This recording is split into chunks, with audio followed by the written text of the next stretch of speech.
What is going on, everybody? It's MrAeroHD here. Welcome back to one of the final initial episodes of Dialed In, at least. This is, of course, the series where I cover cars that I've built off screen, and I show you guys really quick how they are to drive and drift and drive and drift. That was bad. Today we got a Ute. I also Ute. I had to. I'm sorry to every Australian out there. In the near future, when you hear me try to do an accent, just pretend like I'm an idiot. Just humor me for like 15 minutes. Anyway, this is the almost at Holden. This is the Ford Pursuit Ute. I think it's FPV Special Edition Pursuit. I don't know the full title. When I wanted to do a Ute as one of my initial vehicles, mostly because they're the coolest things in the world, and secondly because they're traditionally Australian. You know, they're not something that we have over here in North America at all, other than the El Camino, which was, you know, that was fun. Yeah, it's definitely something I wanted to try, and this thing is hella rad. It's on the rally suspension, of course, more steering lock. It's got about 700 horsepower. And it's super fun to drive. It's like driving a truck, like a traditional truck in Forza, like a Dodge Ram or something, with no bad part about it. It still handles well. It's quick enough, but it has that like rear end swing that you'd expect with something with no weight over the rear wheels. It's such a unique vehicle. I haven't tried the Maloo yet. Well, I will, but I haven't yet. And I think that's really it for modern Utes. I know there's a barn find Ute, and then like there's the Sandman thing, which is like a Ute with a cap. Van thing, but definitely and I wanted to do the Ford over the Maloo, basically just 'cause I prefer the way it looks. I'm just not a huge fan of the look. I know they're probably similar in weight, but this just looks a little bit more lighter, a little bit more nimble, and caught my eye more than the Maloo did.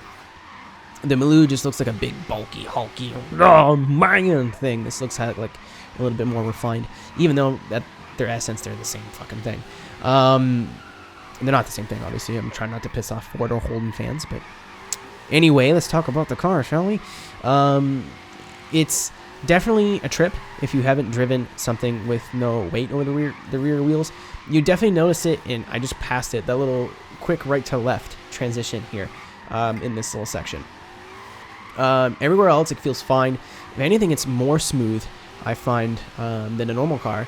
But definitely, we're going to come up to it again here. Definitely, you'll notice it there. It just doesn't transition as fast as you want it to because there's no weight over the rear to help the vehicle swing.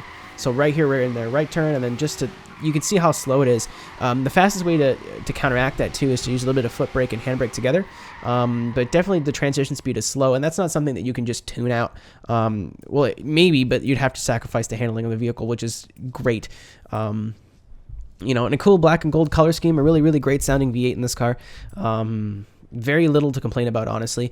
It's not too grippy like the other vehicles are, or like the other cars are I have tried so far, but definitely different in terms of driving. And I was kind of scared because I was building a couple of S chassis and easier drift cars just to get them out of the way. Not get them out of the way, but like, because I know that's what you guys want to see right out of the gate, especially those who don't have the game early.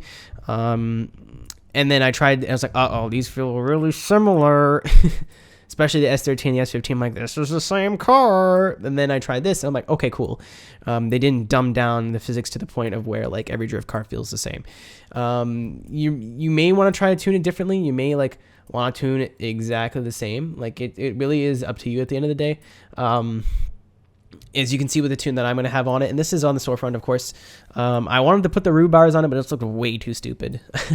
Maybe if I make an off-road car, but like I just didn't have the heart to do it.